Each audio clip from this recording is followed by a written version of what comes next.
Mesdames et messieurs, ravi de vous retrouver encore une fois sur Casamedia TV pour votre émission Questions d'actualité. C'est tous les samedis à partir de 19h. Aujourd'hui, nous sommes très ravis aussi de vous retrouver avec un nouvel invité qui aujourd'hui avec qui nous allons discuter d'une question. Il s'agit tout simplement de faire le bilan de 60 jours de présidence du président Bassirou Diomaye Faye. Que retenir des actes posés? Voilà le débat qui nous réunit aujourd'hui.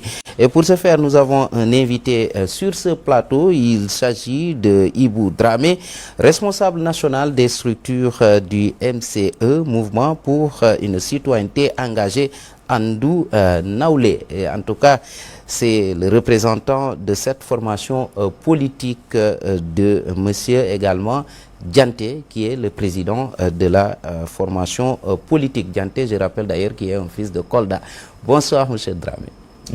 Bonsoir, Wanyanga.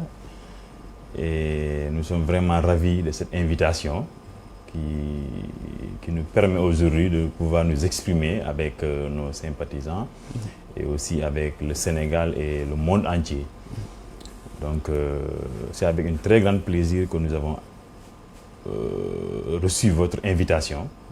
Voilà, donc je m'appelle Ibrahim Dramé. Je suis le responsable national des structures du mouvement MCE, Andou Naoulé, du président Mamadou Lamine Dianté, qui est un fils de Kolda, qui a fait sa formation ici et qui a aussi représenté le Kolda au niveau national, voire même au plan international. Merci et bienvenue, soyez la bienvenue. Justement, comme je vous le disais tout à l'heure, nous allons parler de cette question des 60 jours déjà, ou plus même, hein, on va dire, hein, ouais. Voilà, donc par rapport à cette présidence de Bassirou Diomaye Faye, l'actuel président de la République du Sénégal, qui a pris fonction il y a quelques jours ici au Sénégal, 2 mois déjà écoulés, les actes posés. Voilà une question que se pose. Quels sont ces actes qui ont été posés? On va y revenir, mais est-ce que ces actes ont véritablement été bien appréciés par les populations ou pas? La première question, c'est de dire d'abord une concertation nationale pour la réforme de la justice. Voilà un sujet qui a fait débat ces derniers jours au Sénégal. Que vous inspire cette convocation des acteurs judiciaires et de la société sénégalaise en général? Voilà, je dirais que c'est une demande nationale. Voilà, et si vous avez bien remarqué, depuis l'arrivée du président Bassirou Diomaye Diakhar Faye au pouvoir et son équipe, on a remarqué beaucoup de changements. Maintenant, il faut noter que pour pouvoir asseoir les bases de sa propre politique et aussi pour pouvoir dérouler le programme, c'est-à-dire le projet qu'ils ont vendu aux Sénégalais, il va falloir d'abord changer les hommes, changer le système. Et donc, il faut d'abord mettre l'appareil gouvernemental sur place. Ensuite, au niveau des institutions, amener des aménagements. Donc, c'est sur ça que s'attelle actuellement le président et son gouvernement. À la tête de ce gouvernement, nous avons le grand monsieur, le président Ousmane Sonko. Donc, c'est ça. Donc, pour l'instant, si c'est... Vous avez l'habitude de dire président parce qu'il est président de parti politique pour la précision.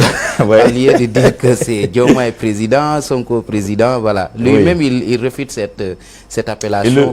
Il le refuse, mais c'est normal. La jeunesse est habituée. Et vraiment, c'est un monsieur sur lequel on a beaucoup appris. Hein? Voilà, c'est ça. Maintenant, pour pouvoir dérouler le projet, il faut d'abord aller de façon très progressive. C'est pourquoi j'aimerais dire là que c'est la frustration et l'impatience de certains qui poussent actuellement à vouloir faire le bilan dès les 60 jours au pouvoir. En général, dans beaucoup de pays, on a un état de grâce en moins de 100 jours. Voilà. Mais au Sénégal, on a remarqué que dès les 30e jours, les gens ont commencé à se poser la question, qu'est-ce qu'ils ont fait, qu'est-ce qu'ils n'ont pas fait. Je pense que c'est trop précipité. Voilà. Eux, ils ont mis leur gouvernement en place, ils ont commencé des nominations à titre personnel. Donc, on n'a qu'à leur laisser le temps de pouvoir asseoir leur équipe Et ensuite aussi, pour un pays, la justice occupe un point vraiment qui est très très important. Donc, il leur faut d'abord... Que faire des conclusions qui ont été donc sorties de ces concertations, de ce dialogue sur la réforme judiciaire? Parce que aussi on avait senti à un certain moment que le peuple sénégalais n'avait plus confiance à cette justice sénégalaise dans ce que vous, politiques, vous nous avez fait croire. Est-ce qu'aujourd'hui, à travers ces concertations, on peut dire qu'ils peuvent espérer qu'il y ait un nouveau sentiment d'espoir et de réconciliation entre le justiciable et la justice sénégalaise? Sur la question, j'ai l'impression que les gens ont tendance à voir la loi. Or, quand on parle de justice, on parle de la loi qui nous sert d'élément pour trancher. On parle aussi de ces gens, des hommes et femmes qui sont les juges, des magistrats, des avocats, des greffiers et autres. Donc, on ne peut pas parler de changement sans changer aussi des hommes qui ont été, qui ont exercé pendant un certain moment. Certains dérives au niveau national que tout le monde avait vécu. Donc, il fallait d'abord changer certaines choses au niveau de la loi. Ensuite aussi, au niveau de la magistrature, au niveau des greffiers, au niveau de l'institution judiciaire, faire des changements. C'est après ça que je pense que nous allons aller vers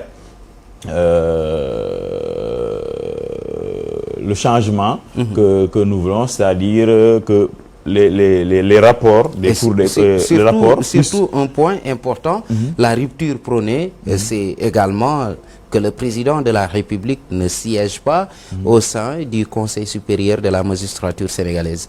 Oui, il y en a qui supportent ça, il y en a qui vraiment, pour eux, il était préférable que le président ne soit pas dans cette structure.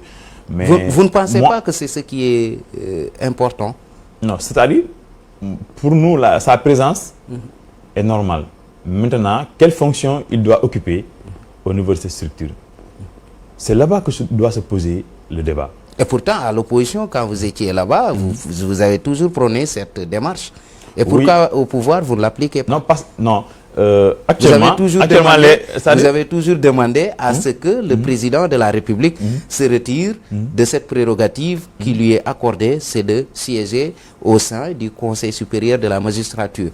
Et aujourd'hui, vous êtes au pouvoir, vous ne semblez pas être en phase avec cette mesure. Pourquoi? Y a-t-il pas un paradoxe par rapport à cette position? Il n'y a pas ça. C'est-à-dire, parfois, les gens ont mal à apprécier une information ou bien un discours. Ok. Voilà. Maintenant, moi, je parle d'une position qui est un peu personnelle. C'est-à-dire, quand on était dans l'opposition, c'est vrai c'est ça que nous défendions. Et nous avons défendu. C'était que la magistrature soit exclusivement entre les mains des magistrats et que le président soit exclu de cette magistrature. Mais on a fait les assises. Ils ont proposé des solutions par rapport à ça. Maintenant, ils n'ont pas été validés. Il s'agit aussi... C'est déjà sur la table du chef de l'État. Merci. Donc, c'est sur la table du président. Il est en train aussi d'étudier avec son appareil. Voir qu'est-ce qu'il faut retenir, qu'est-ce qu'il ne faut pas retenir. Ok. Donc, je pense qu'il faut leur laisser le temps. Mais moi, à mon avis, vous ne craignez pas qu'il fasse comme ses prédécesseurs, concertation ou consultation, les conclusions et les recommandations se retrouvent sous la table? C'est pas possible. Par exemple, aujourd'hui, si un frère du président a été arrêté, entendu par la DIC, jamais au Sénégal on a vécu ces genres de situations. Il aurait dû dire non, grâce, état de grâce, ou bien bon. C'est parce que c'est aussi peut-être la première fois qu'un frère du chef de l'État est impliqué dans les affaires de l'État aussi. Non, c'est pas la première fois. Le président Abdou Diouf, il n'avait pas un fils qui était dans l'appareil étatique. Ouais. Le président Abdoulaye Wade, lui, oui, et son fils a été également poursuivi. Et décrié. Il a été poursuivi. Il a été poursuivi et emprisonné. Oui, mais c'est par la suite. Mais c'est après. Et d'ailleurs, il n'est plus dans le pays pour des questions de sa gestion antérieure. Non, il faut comprendre que... C'est pas une première, je veux dire. Oui, c'est pas une première, mais les gens n'ont jamais accepté que leurs proches, même pas leurs frères, Combien de fois les gens ont décrié lors de la magistrature du président Abdoulaye Wade certains comportements, Farba Ngom, avec les médias, Issa Gaz Walfadjri, personne ne dit un mot. Avec, comment dirais-je, le président Macky Sall, qu'est-ce qui n'a pas été fait au niveau, aux médias et aussi aux particuliers, aux citoyens lambda? Qu'est-ce qu'on n'a pas vécu? Par ses proches, parfois avec des vidéos à l'appui. Mais jamais ceci n'a fait objet de poursuite ou bien d'enquête. On en parle et puis ça se limite là. Donc il faut comprendre que là, pour ceux qui veulent voir, il y a déjà des ébauches de changement. Donc il ne faut pas qu'on aille dans la précipitation, il ne faut pas qu'on aille aussi trop vite. Si on met les charrues avant les bœufs, finalement, on n'arrivera pas à se comprendre. Donc j'ai l'impression qu'actuellement les Sénégalais sont dans cette logique, quoi. Bon, pour certains Sénégalais, ils pensent que non, tout de suite, ça doit changer. Jamais, ça c'est pas possible.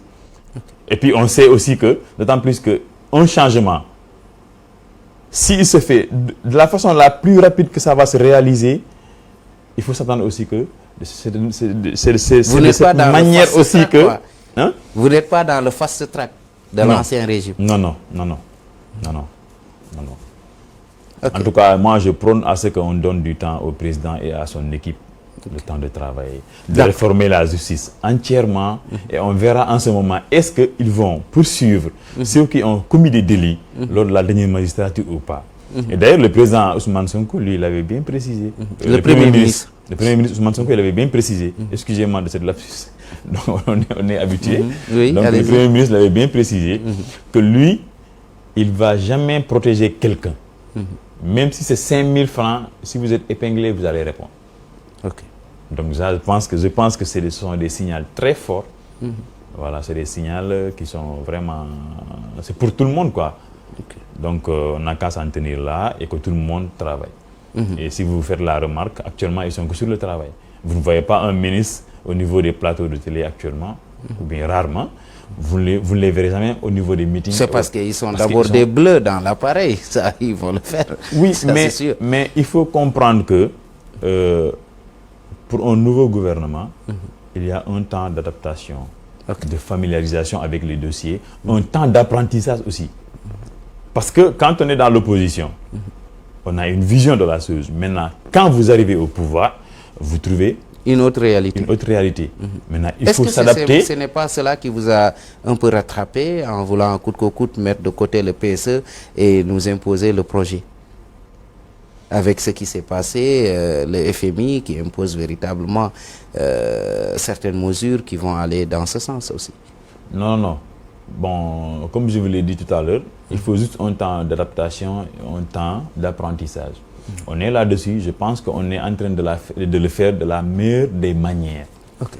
Oui, parce que si vous voyez un peu, nous allons en venir bientôt, Inch'Allah, plus tard, sur ce qu'on peut proposer comme ébauche de bilan. Okay. Vous allez voir que vraiment, il y a quelque chose, il y a beaucoup de satisfaction. Il y a beaucoup de satisfaction par rapport à plusieurs points. D'accord. Et nous allons aussi parler de ces actes qui ont été posés par le président, son Excellence Bassirou Diomaye Faye. C'est par rapport à ces voyages qu'il a effectués à l'étranger, mais cette fois-ci avec une nouvelle démarche. D'abord, on démarche chez soi, avec ses voisins. Il a été en Mauritanie, qui est un pays limitrophe du Sénégal, au Mali, au Niger, au Burkina Faso, en Guinée-Bissau également. Que vous inspirent ces voyages? Est-ce que vous pensez que c'est la meilleure démarche? Parce que d'habitude, on voyait un président de la République du Sénégal, après avoir été installé, première visite, peut-être c'est en France ou à l'étranger, dans les pays occidentaux. Cette démarche, vous la pensez cohérente ou vous pensez que c'est tellement africaniste ou panafricaniste en quelque sorte? C'est déjà une fierté pour nous. Il faut en être fier. Parce que ce dont on avait l'habitude, c'est dès que quelqu'un est élu, un président est élu au Sénégal ou bien dans certains pays, leur première réaction, c'est d'aller soudoyer la France. Pour peut-être une protection éventuelle ou bien pour leur propre intérêt crypto-personnel.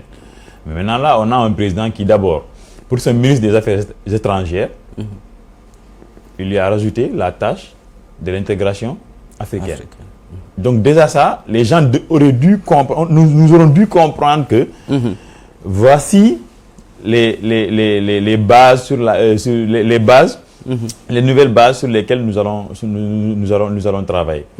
Maintenant, aller en Mauritanie d'abord, je pense que c'est un choix qui est à saluer. Qui est justifié aussi. Qui est justifié, parce qu'avec le pétrole, le gaz, la pêche qui nous lie, ensuite nos deux peuples sont des peuples frères, parce qu'il y a beaucoup de Sénégalais qui sont chez eux, et eux aussi ils ont beaucoup de fils qui sont là, ils ont des activités ici, d'autres même ont des enfants ici, ont des maisons ici. Donc c'est à saluer, parce que c'est pas la France qui a élu le gouvernement pour la première fois au Sénégal. Là, c'est les Sénégalais qui ont porté le combat en perdant ses fils. D'autres ont perdu leurs membres, d'autres aussi... Vous pensez que les autres gouvernements du Sénégal, à l'exception de quelques rares où on sait qu'il y avait des liens forts avec la France, comme Léopold Sédar Senghor, que les autres sont élus aussi par les Français? En tout cas, il y a la main de la France sur qui a contribué à leur arrivée au pouvoir. Ok. Ouais. Parce qu'on ne peut pas comprendre être sénégalais, élu au Sénégal. Vous avez des voisins avec ceux vous partagez des frontières. Et les peuples aussi sont des peuples cousins. Vous les laissez ici pour votre premier voyage, aller en France. C'est une question de choix quand même. C'est une question de choix, mais c'est une question aussi de manque de liberté. Et que faites-vous de la diplomatie?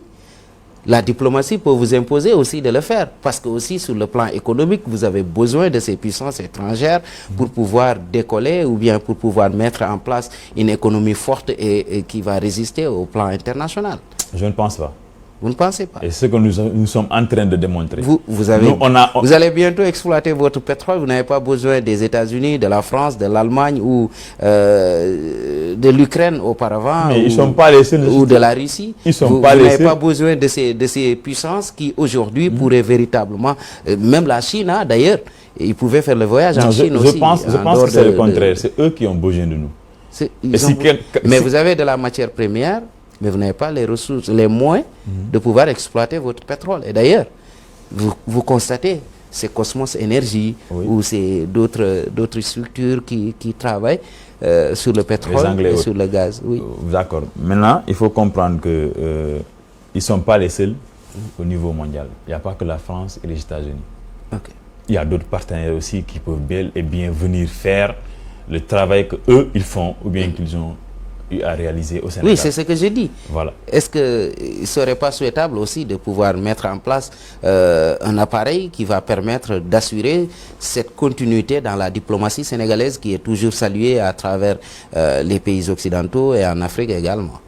Alors pour moi, pour le président Bassirou Diomaye Diakhar Faye, la priorité d'abord c'est l'intégration africaine. Okay. C'est-à-dire réunir l'Afrique.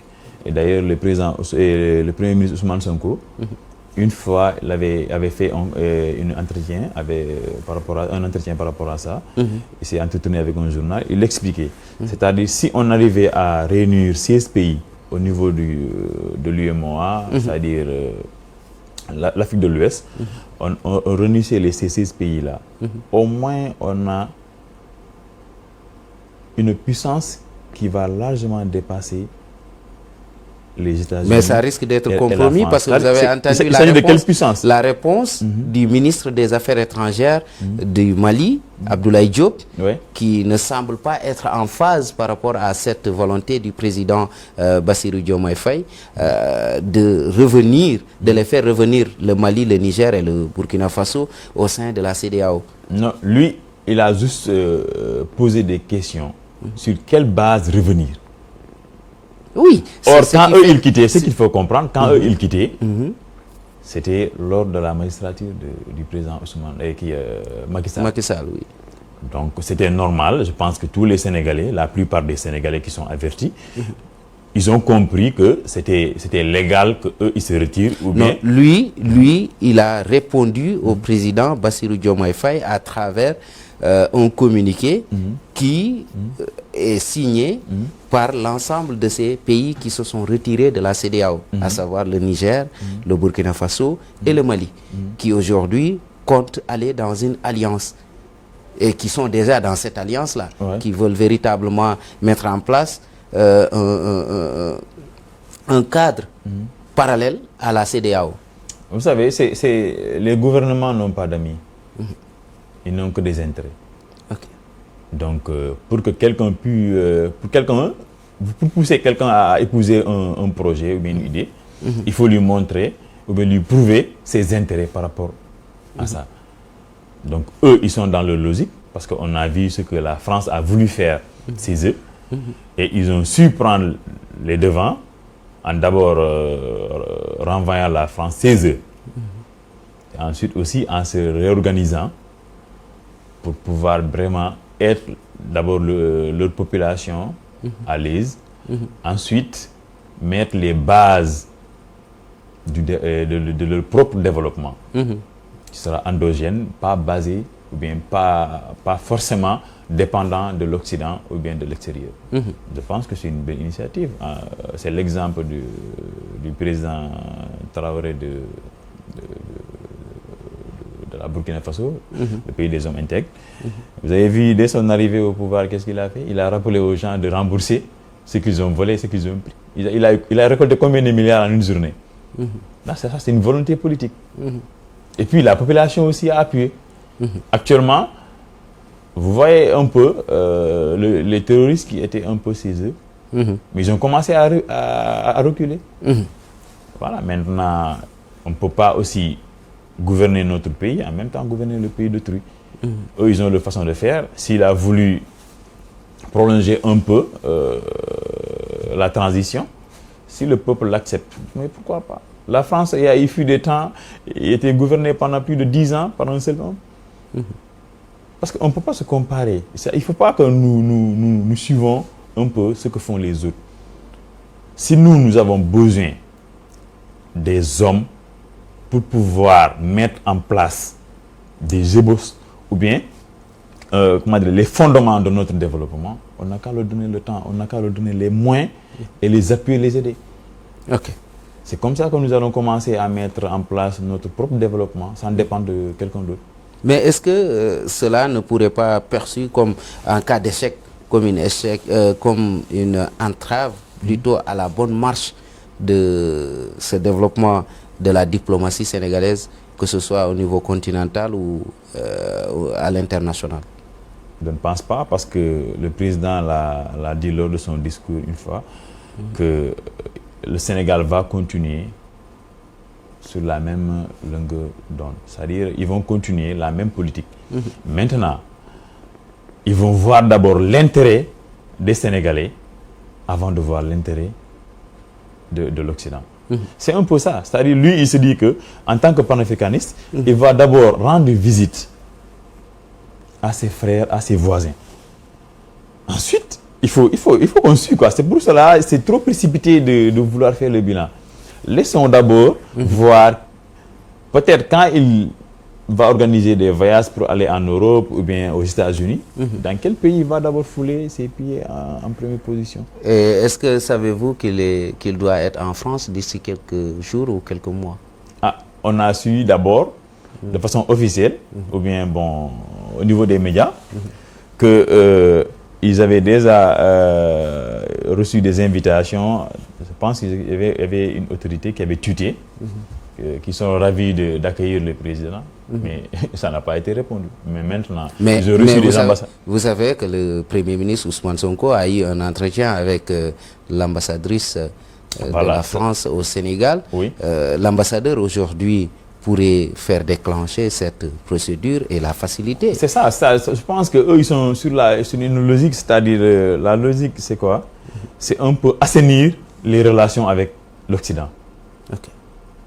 Parce qu'auparavant, ce qu'on comprenait et ce qu'on voyait, c'était que l'Occident dictait ses lois. Okay. À nous, Sénégalais, et aux Africains aussi. Mais maintenant, il ne s'agit plus de ça. On a une jeunesse qui est décomplexée, on a des leaders qui sont décomplexés. Ils mettent en avant l'intérêt de leur population avant de voir l'intérêt de l'autre. Okay. Maintenant, on va discuter sur chacun ses propres intérêts. Okay. C'est la cause pour laquelle avant d'arriver au pouvoir, ils ont soutenu la thèse que dès leur arrivée au pouvoir, ils vont d'abord renégocier les contrats pétroliers et miniers. Et vous avez vu les scandales au niveau de ces contrats. Une entreprise qui exploite de l'or, même un gendarme, capitaine Touré, une fois l'avait dit, que même lui, il n'était pas autorisé de s'approcher, je ne sais pas si c'est à 100 ou bien 150 mètres. Oui, il avait Pourquoi? même Qu'est-ce qu'il y tweeté avait sur là-bas? ça. C'est des armes. C'est pas normal. D'accord. On va revenir pour parler de cette journée nationale du nettoiement, appelée communément en Wolof Setal Suñu Réew. Voilà. La journée a connu plus ou moins un succès à travers les régions du pays, que ce soit le lancement à Thiaroye ou ici à Kolda ou à Ziguinchor. Un peu partout, on a vu les autorités se déployer, aller sur le terrain avec leurs équipes pour pouvoir demander au peuple sénégalais de sortir et de faire ce nettoyage des rues et des grandes artères du pays. Le président Bassirou Diomaye Faye se félicite de cet engouement autour de cette journée. Aujourd'hui, vous, quelle appréciation avez-vous de cela? Est-ce que pensez-vous qu'il y aura véritablement une pérennisation de ces actions de nettoiement? C'est ce que l'on souhaite. C'est ce que l'on souhaite parce que c'est une idée à saluer, une initiative à saluer. Et en tout cas, on est vraiment satisfait. Et on est ravis que ça... En tout cas, on voit qu'il y a une réussite. Parce que hormis l'armée, la gendarmerie, la police, mais la jeunesse est sortie en masse. On a vu au niveau de certains marchés, que ce soit à Dakar, à Kolda, hein, des artères ont été nettoyées, même des fosses ont été désablés. Donc c'est à saluer et vraiment on espère que ça va continuer et que la population va vraiment épouser de plus en plus l'idée et que en tout cas ça c'est, je pense, c'est une formation. On peut l'appeler une formation, c'est-à-dire appeler les gens à être beaucoup plus citoyens, beaucoup plus patriotes. Voilà. Donc quand normalement ça ne doit pas être un problème, si on te demande de nettoyer chez toi ou bien l'environnement immédiat de chez toi, ça ne doit pas être un problème. On est à Kolda, à Ziguinchor aussi, pratiquement les caniveaux sont tellement ensablés. Il y a également des ordures ménagères qui sont jetées dans ces caniveaux. Ces actes d'incitoyenneté, si on peut le dire ainsi, qu'est-ce que cela vous inspire? Vous, en tant qu'acteur, vous êtes membre de la société sénégalaise, vous ne pensez pas qu'il y a aujourd'hui un changement de comportement qui s'impose? Oui, à mon avis, il faut d'abord comprendre que nous sommes nous sommes du sud du Sénégal et que ici il y a beaucoup d'eau, il y a beaucoup de pluie. C'est pourquoi souvent après les pluies, les caniveaux sont remplis de sable parce qu'avec les eaux de ruissellement, ça emporte beaucoup de sable. Il y a aussi les constructions et puis toutes les routes n'ont pas été encore refaites ou bien même comment dirais-je, bitumées ou bien en tout cas il y a beaucoup d'infrastructures qui manquent. Donc maintenant quand il pleut, il est facile que les caniveaux soient ensablés. Et maintenant si on veut faire le bilan, déchets, ce sont nos actions, nous en tant que citoyens, c'est nous qui jetons. Oui, ce que je veux dire pour terminer cette question, oui. si on veut faire le bilan par rapport à l'ensablement de ces caniveaux, on risque de se tromper. Maintenant, il faut voir de manière globale ce qui a été réalisé comme nettoiement, quelle est la quantité d'ordures qui a été ramassée et quelles sont les zones qui ont été vraiment bien nettoyées. Parce que les caniveaux, ça demande beaucoup de moyens. Exemple, s'il faut curer les caniveaux d'ici jusqu'à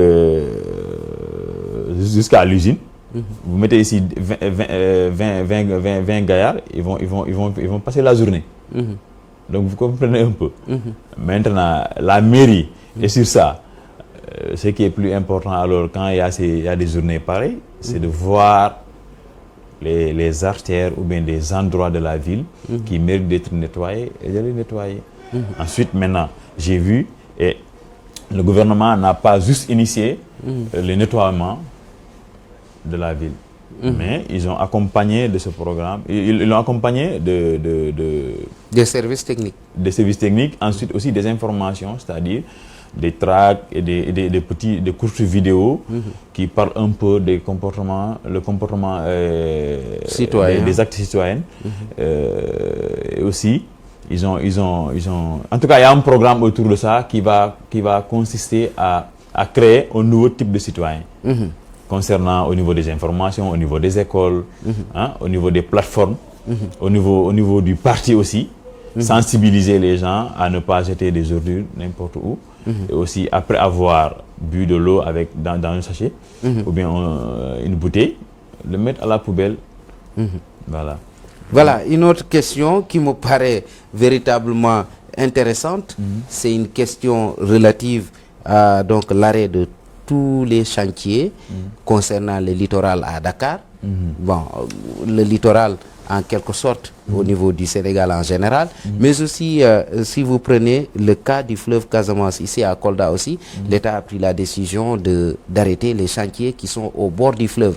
D'ailleurs, c'est une question d'actualité qui fait grincer beaucoup de dents ici à Kolda. Est-ce que vous pensez qu'aujourd'hui c'est une manière pour pouvoir préserver l'écosystème au niveau de ces lieux qui sont réservés à l'environnement? Voilà. Wanyaga, je pense que si on veut développer le pays, il va falloir prendre certaines mesures. Donc ces mesures en font partie. Ils en font partie. Voilà. Vous voyez que ce soit à Dakar, sur le littoral, ou bien vers la corniche ouest, aussi à Mbour 3.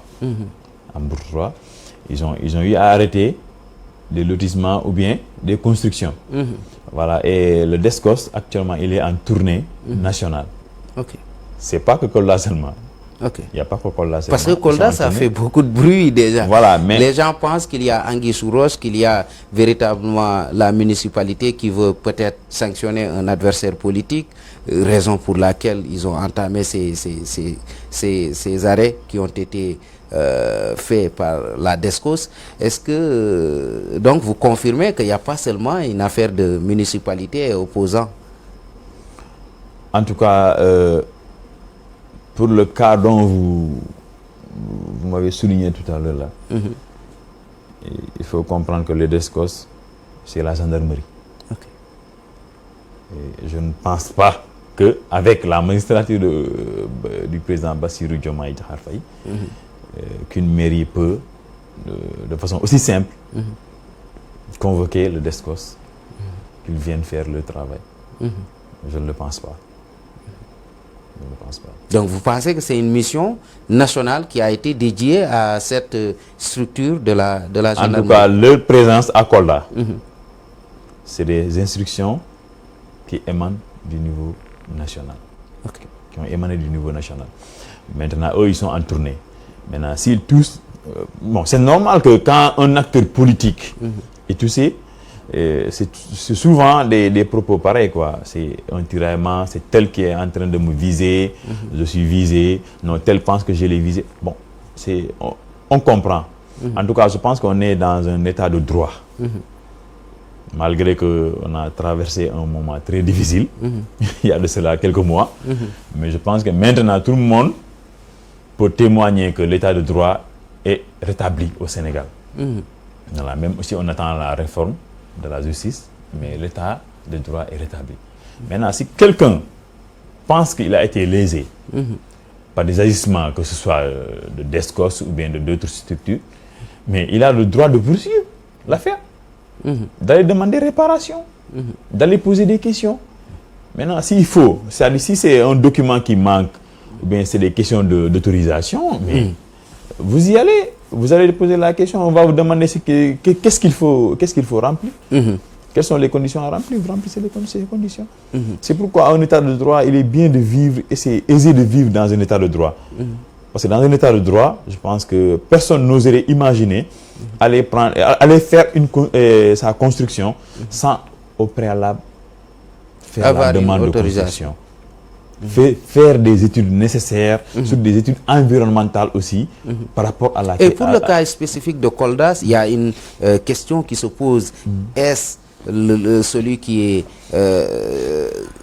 dit être lésé n'avait pas apparemment une autorisation de l'autorité compétente, à savoir la municipalité? En tout cas, s'il y a une autorisation, il doit brandir l'autorisation. Et moi, je pense que dans de telles situations, si vous êtes lésé avec les réseaux sociaux, même si vous ne pouvez pas montrer à tout le monde directement, il suffit de le mettre dans les réseaux sociaux, dire que voici mon autorisation. Et ils sont venus, malgré que je suis autorisé à construire, arrêter ma construction. Et on est dans un état de droit. Vous allez porter plainte. Ou bien vous allez aller vous plaindre là où il faut aller se plaindre.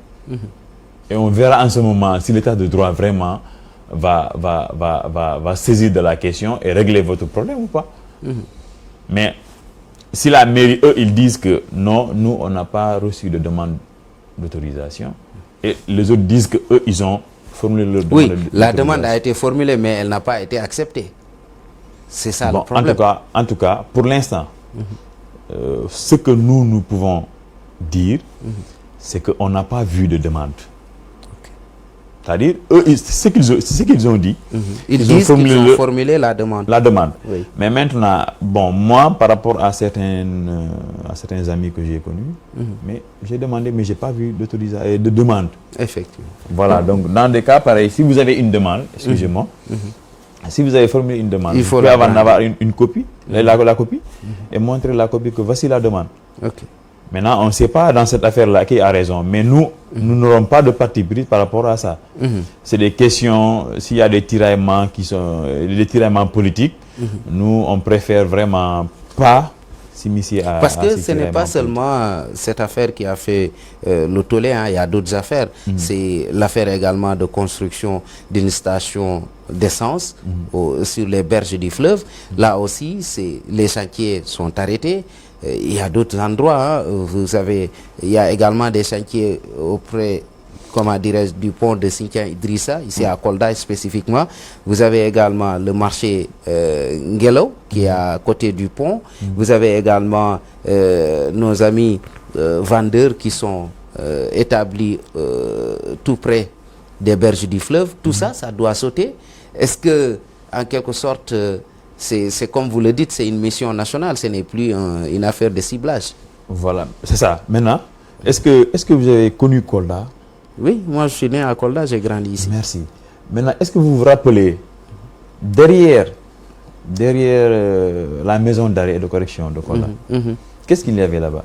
Il y avait le fleuve, il y avait également des jardins qui étaient... C'était un jardin, là où les pêcheurs restaient, les prisonniers. Les prisonniers. C'est là-bas qu'ils faisaient c'était le jardin à eux. Leur jardin à eux. C'est eux qui cultivaient ces terres-là. Effectivement.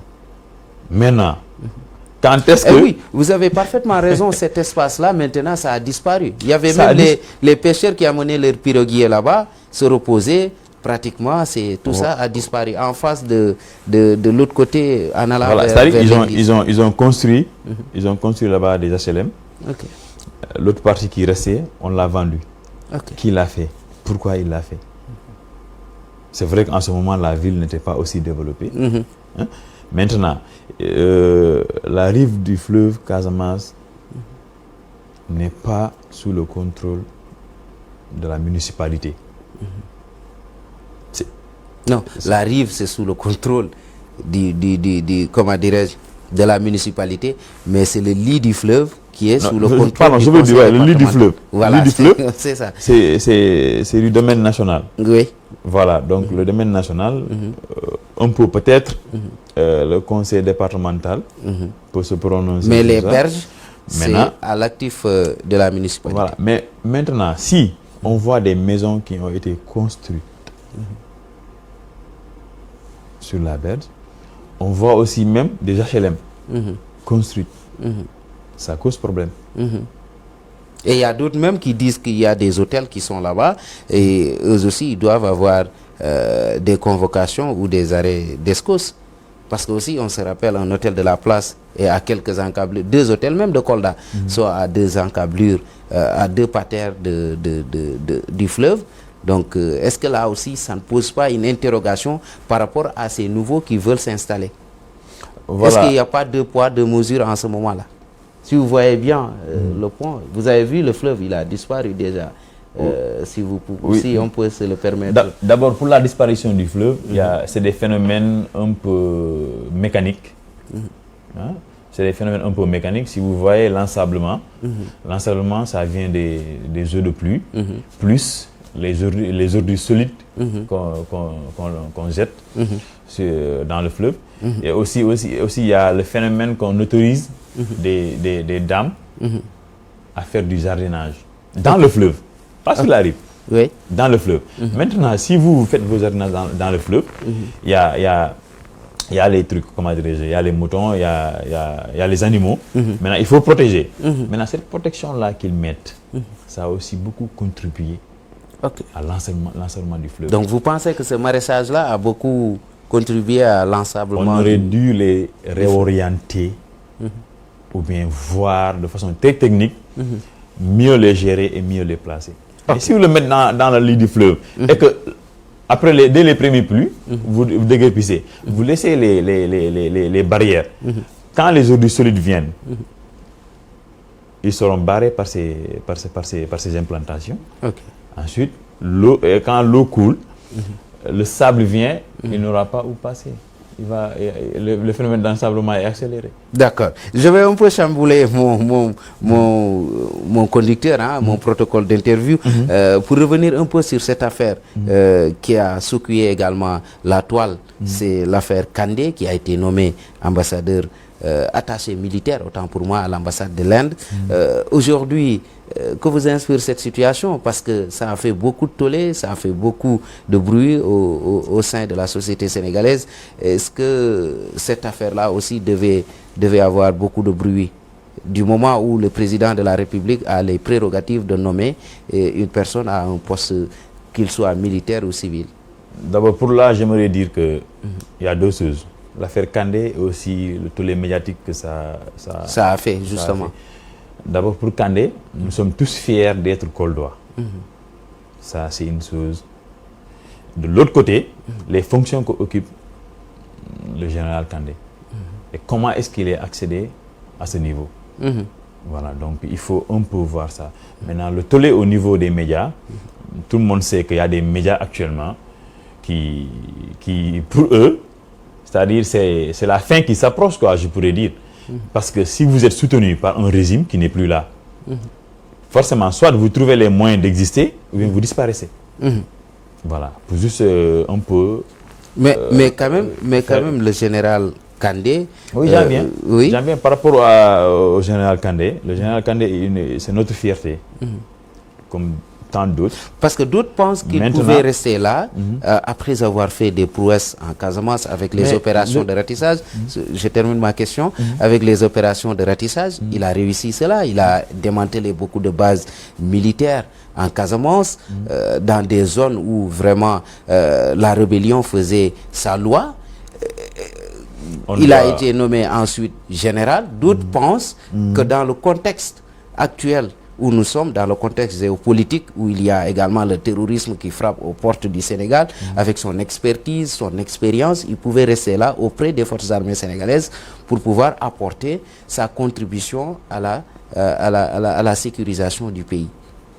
Il ne faut pas oublier que le chef de l'État, c'est lui qui nomme aux emplois civils et militaires. Je n'en disconviens même pas. Ça, c'est pas Général Kandé, Général Kandé a fait des exploits, comme tant d'autres. C'est là où vous m'avez coupé tout à l'heure. Il a fait des exploits comme tant d'autres. Maintenant, si je vous dis que c'est une fierté pour nous, il ne faut pas qu'on soit dans l'émotion. Voilà, il ne faut pas qu'on se dise qu'on est Koldois, donc on défend à tout prix un Koldois. Non, on dit, je ne dis pas dans le cadre d'être Koldois au niveau national, parce que j'ai vu également des gens qui ne sont même pas de Kolda, qui défendent un peu cette position, disant que le général Kandé pouvait rester là au Sénégal pour donner son expérience, son expertise. Du moment où il est général, il était à l'armée de l'air et l'armée de terre, il était également en train de faire un travail exceptionnel dans ce sens. D'autres pensaient qu'il fallait véritablement qu'il reste dans le pays, au lieu, en lieu et place de l'amener dans une ambassade. Certes, il sera très utile là-bas, mais quand même, ils pensaient qu'il pourrait être beaucoup plus utile sur le terrain que d'aller dans une ambassade. Nous respectons leur point de vue. Nous respectons leur point de vue, mais maintenant, nous aussi, nous avons notre point de vue. Okay. Voilà, et il faut comprendre que dans l'armée, c'est d'ailleurs, de mon existence, c'est la première fois que ça fait un bruit pareil. Maintenant, on a plusieurs fois vu. Au début, dans notre armée, il y avait qu'un seul général. Ouais. Ensuite, on est passé à 7. Jusqu'à maintenant, à une vingtaine. Voilà. Maintenant, un attaché militaire, un général peut être un attaché militaire.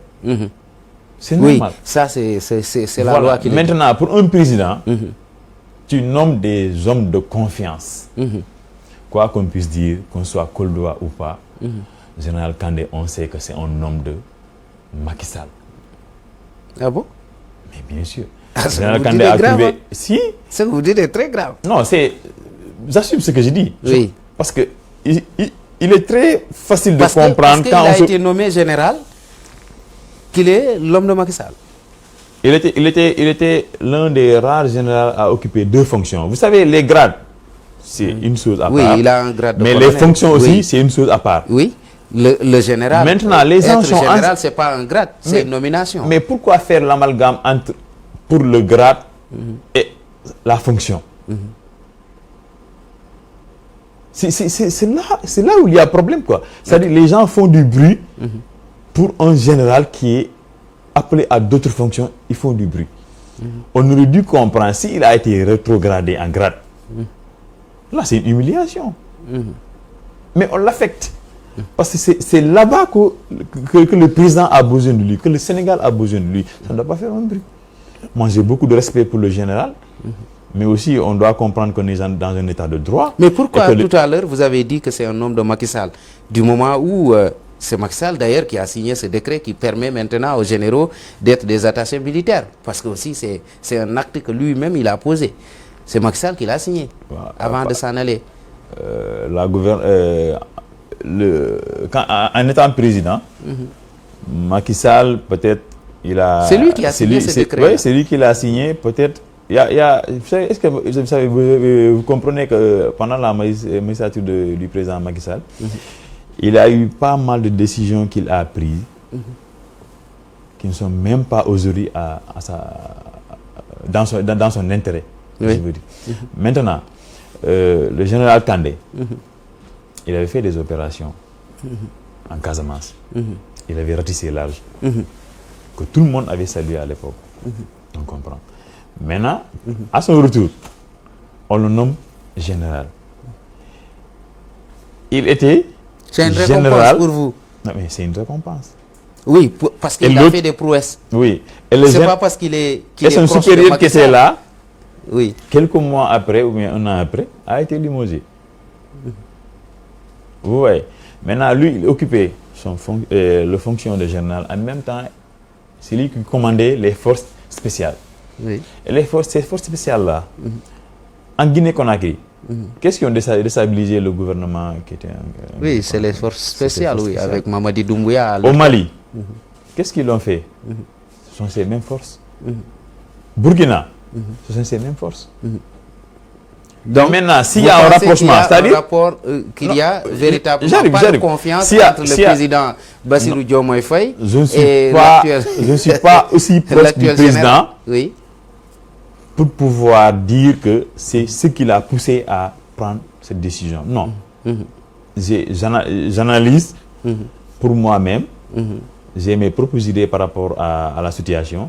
Mais maintenant, tout le monde, tous les Sénégalais ont vu le rapprochement entre le général Kandé et le président Macky Sall. D'accord. On est pratiquement vers la fin de l'émission. Le président Bassirou Diomaye Faye, il est libre de prendre ses hommes de confiance, les mettre pour pouvoir dérouler le programme. Parce que lui, c'est-à-dire, les Sénégalais sont dans l'urgence. D'ailleurs, on est en train d'évaluer... Vous parlez d'urgence, le projet existe-t-il? Mais pourquoi pas? Il y a d'autres Sénégalais qui disent que le projet, c'est un rêve, hein? C'est chimérique. Voilà, mais il ne faut pas oublier qu'on a délogé une équipe, mais ce n'est pas tous ces démembrements qui ont été délogés. Ok. Ils avaient eux aussi leurs médias. Leurs médias sont là. De temps en temps, ils amènent des sujets pour déstabiliser un peu le pays, pour créer un peu de divertissement. Mais je pense que le président Bassirou Diomaye Diakhar Faye et le premier ministre Ousmane Sonko sont bien aguerris par rapport à des situations pareilles. Ils vont se focaliser sur le travail. Ils vont essayer de répondre aux urgences du pays, mettre les Sénégalais à l'aise pour pouvoir vraiment espérer. Comment votre parti a contribué véritablement à l'élection du président de la République, Bassirou Diomaye Diakhar Faye? Est-ce que vous avez été sur le terrain? D'ailleurs, c'est votre président qui était le coordonnateur de la dite coalition au niveau national, Mamadou Lamine Dianté, que je salue de passage. Hein? Vraiment, c'est un père, hein? C'est un papa à nous tous, je pense bien. Ouais. Vraiment, il a contribué de manière très significative à l'avènement du régime Diomaye Faye au pouvoir, après avoir été coordonnateur de cette grande coalition qui n'était pas d'ailleurs facile à coordonner avec tout ce qu'on a vu après les arrivants et d'autres qui sont venus retrouver l'opposition. Pour le président, la question c'est le rôle que nous avons joué par rapport à l'avènement de Bassirou de la coalition au pouvoir. En tout cas, je pense que nous avons eu beaucoup de mérites. Le mouvement MCE du président Mamadou Lamine Dianté. Parce qu'il faut comprendre un peu le départ. Juste le 12 octobre, après le verdict, rentrer à Dakar avec certains leaders, en l'occurrence Maïmouna Bousso et Damboj, ils se sont réunis pour mettre en place le Lacoste, dont il avait piloté. Ensuite, le Lacoste est allé encore. Après que d'autres leaders ont adhéré au Lacoste, ils ont basculé sur Sonko 2024. Maintenant, après les événements que tout le monde avait su, et tout le monde avait vécu, hein, tout le monde savait ce qui s'est passé après, ils ont encore basculé sur le même schéma. Ils ont basculé encore sur au niveau de la coalition Diomaye 2024. Maintenant, Dieu a fait que la confiance que les gens ont eue sur lui, ils ont donné la coordination de la coalition qu'il a gérée de façon vraiment exceptionnelle. Voilà, parce que à la fin, on s'est retrouvé avec plus de 235 signatures d'adhésion, hormis la vingtaine de leaders du PASTEF et la trentaine de leaders du PASTEF. Il y a eu 215 voire 17 autres signatures. Mais pourquoi on ne le retrouve pas dans le gouvernement jusqu'à présent? C'est pas parce que il n'est pas qualifié, c'est pas pour ça. Il a un grand background, il a un CV assez nourri, il a également l'expertise politique, il a été syndicaliste, il a vraiment été l'un des pionniers de la coalition. Pourquoi on ne le retrouve pas dans le gouvernement ou dans un poste de direction? Cette question, je vais la répondre par une autre question. C'est-à-dire, je veux pas de questions, je veux des réponses. Voilà, c'est moi qui pose des questions et vous me répondez. D'accord. Maintenant, pour vous répondre, c'est que je pense, pour nous, le choix du gouvernement, nous l'avons respecté et on est fiers de ces choix. Parce que si vous voyez, on peut dire que pour les postes et les ministères, c'est-à-dire c'était des choix vraiment. Si on était là-bas aussi, on le mérite. Plus, on le mérite. Mais on a vu aussi qu'ils ont fait des choix aussi. C'est-à-dire les hommes peuvent se valoir. Maintenant, si le choix porte sur quelqu'un aussi, et que ce sont des hommes de valeur, mais quand on dit choisir, il faut éliminer. Maintenant, si on a besoin de nous, ou bien du président Mamadou Lamine Dianté quelque part, c'est normal qu'on mette les Déjà de nomination pour la région de Kolda, je pense bien, un ministre et un directeur général. En la personne, le ministre, c'est le ministre du Tourisme et de l'Artisanat, Muntaga Diao, et le directeur général, c'est Seydina Omar Touré, qui est également directeur général des ASP et qui est également natif de la région. Voilà, donc, pour ces questions-là, je pense que c'est les Sénégalais qui sont pressés. Ça va venir, quoi. Pour nous, pour les nominations, c'est pas ce qui est urgent. Ce qui est urgent, c'est de travailler, c'est de maintenir la cohésion. Mais au niveau de la base, je voulais dire, au niveau de la base, peut-être vous n'avez pas prêté attention sur ça, mais il y a déjà des suspicions de frustration au sein même du parti PASTEF et même de la coalition ici à Kolda. Tout le monde n'est pas d'accord avec le ministre. Hein? Ça, je vous donne cette information-là. Ah oui, c'est une information. Donc, je prends acte. Ah non, je veux être éclairci par rapport à ça. Parce que d'après les informations que nous avons reçues, il y a des gens, certes, ils applaudissent le ministre, mais en réalité, ils sont au-dessus en train de lui barrer la route sur le plan politique. Oui, politique, j'ai dit. Oui, sur le plan politique. Monsieur Wanyaga. Oui. Moi, ce que je pourrais vous dire par rapport à ça, c'est-à-dire dans une coalition, on ne peut pas tous être sur la même longueur d'onde. Maintenant, pour certains choix, peut-être d'autres auront leurs doutes qu'ils vont émettre. Mais pour nous, notre position, pour vous dire d'abord, le ministre et le directeur général, le capitaine Touré, nous avons battu campagne ensemble avec le président Mamadou Dianté. Ça, c'est vrai. Oui. Donc, c'est de grandes personnes, moralement, et intellectuellement, et religieusement. C'est des gens que j'ai côtoyés. C'est des hommes intègres. En tout cas, pour ce que j'ai vécu, pour le peu de temps que j'ai vécu avec eux, vraiment, c'est des gens avec qui j'ai appris certaines choses. Ok. Voilà. Maintenant, eux, ils ont été nominés. Machallah. Mais il y a tellement de postes de direction qui restent. Ok. Donc ça, c'est des titres personnels. C'est-à-dire, on se dit qu'on a besoin de tel, à tel endroit. Aujourd'hui, vous êtes combien ici? Vous êtes combien ici à Casa Média? Vous êtes nombreux. Oui, on est pratiquement une Mais le choix a été porté sur vous pour faire des plateaux pareils. Donc c'est comme ça. Il faut que les gens comprennent. Tout le monde ne peut pas occuper les mêmes postes en même temps. C'est pas possible. Voilà, ce qu'il faut souhaiter, c'est la réussite. Parce qu'on ne peut pas se battre jusqu'à arriver à ce point. Après, les gens vont se dire que tel a été choisi. Moi, je ne suis pas d'accord. Pourquoi? Mais lui, le ministre, il a été ici le candidat de Yewwi. Maintenant, logiquement, on le conduit comme ministre. En tout cas, pour nous, on n'a pas de problème par rapport à ça. Maintenant, quel est l'appel que vous lancez à ces gens qui ne veulent pas se ranger derrière l'autorité qui a été choisie comme ministre de la République? Je rappelle qu'il n'est pas ministre koldois seulement, il est ministre du Sénégal. Donc, quel appel lancez-vous à ces responsables ou bien à ces militants de PASTEF, les patriotes et aussi de la coalition Diomaye Président? Bon, pour qu'il n'y ait pas de division ou dissension, pour qu'ils se rangent au moins derrière le ministre.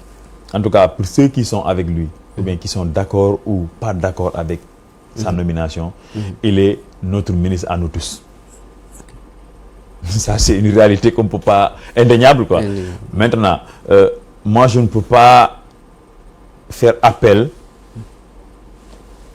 aux éléments d'une entité. De dire ça. Maintenant, pour nous pensons qu'il a été choisi sur des critères par rapport à son CV. Il est notre ministre.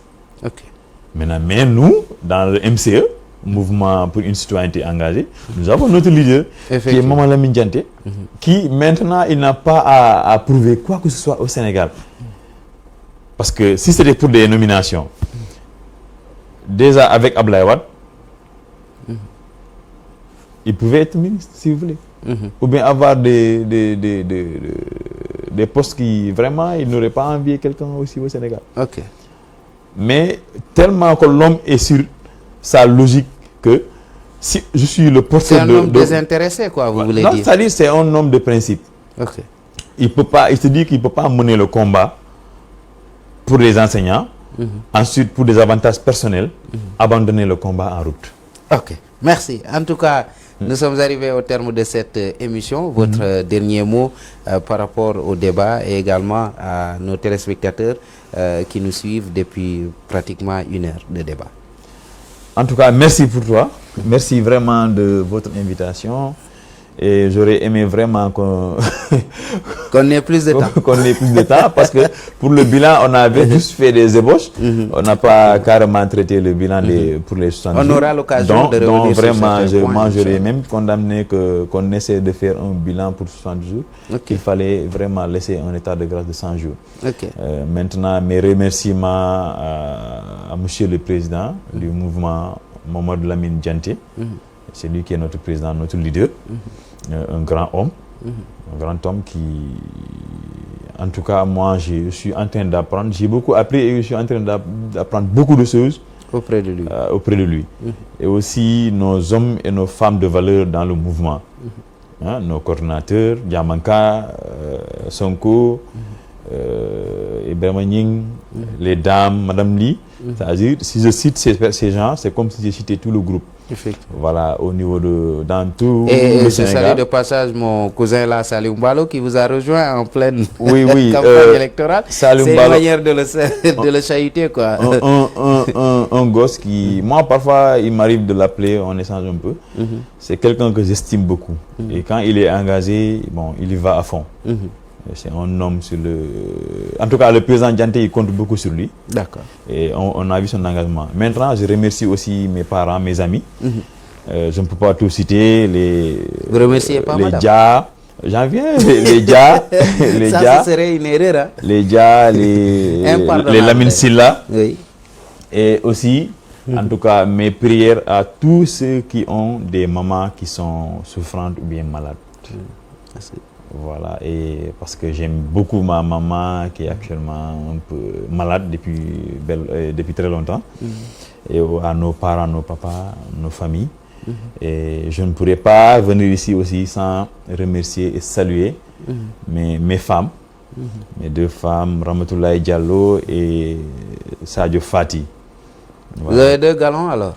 Oui. Ah. J'ai 2 galons, j'ai deux merveilleuses femmes. Mais la Niarel, vous m'excusez, hein, donc je dirais saluez vos 2 femmes. Au lieu de dire salut madame. Voilà. Non, on comprend. Voilà, merci. Eux aussi, merci. Ils vont comprendre. Merci à vous. Je rappelle que c'est Ibou Dramé. Vous êtes donc membre du MCE, qui est cette formation politique dirigée par le président Mamadou Lamine Dianté. Oui, vous avez oui, sans oublier aussi de saluer la coalition. D'accord. Les gens de la coalition, le PASTEF et tous les autres alliés, surtout au niveau local, parce qu'on a eu à travailler vraiment de façon très tranquille et de façon très respectueuse. Merci à vous, M. Dramé. Merci également à nos téléspectateurs qui ont bien voulu nous suivre durant cette émission. Nous vous donnons rendez-vous la semaine prochaine, Inch'Allah, sur Casamedia TV avec un nouveau débat, avec une nouvelle thématique que nous allons aborder. C'est l'actualité politique, sociale, environnementale que nous débattons. Merci et au revoir.